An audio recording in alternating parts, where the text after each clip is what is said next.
So, how do I get past the feeling like I wasn't good enough, even though I know his affair was the result of his issues?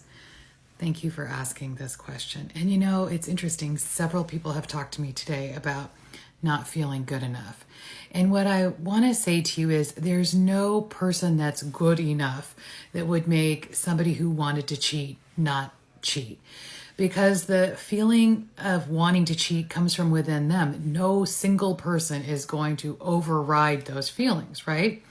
Think about the famous people we've talked about who've been cheated on. Beyonce, Halle Berry, Jennifer Garner, like how sweet is she?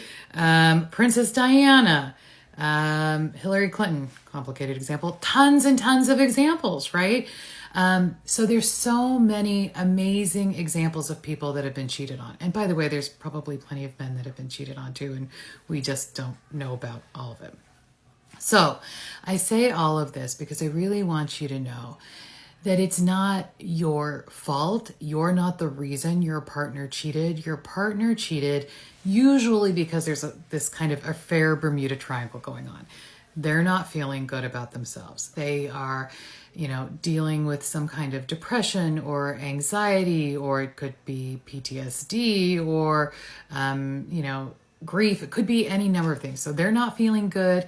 And then the relationship is also strained for a variety of reasons.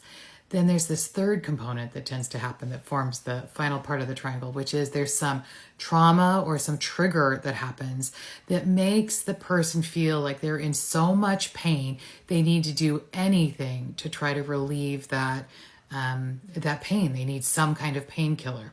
Now, very often these people will also be highly avoidant, like a conflict avoidant. They don't want to come and talk to you about their feelings. Maybe because there's trauma in their past, and when they shared about feelings before, they got a very bad response or reaction, and they've learned to not share their feelings. They've really learned to just sort of outsource their problems and try to outsource solutions and find somebody outside their world who will help them feel better.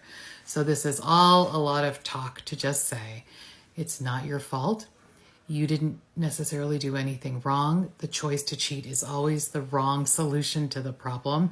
And you could be perfectly good enough, and you are perfectly good enough. And they chose this because of stuff that's going on within them, right? Ironically, they felt not good enough. It wasn't anything to do with how good you were. Hope that helps you.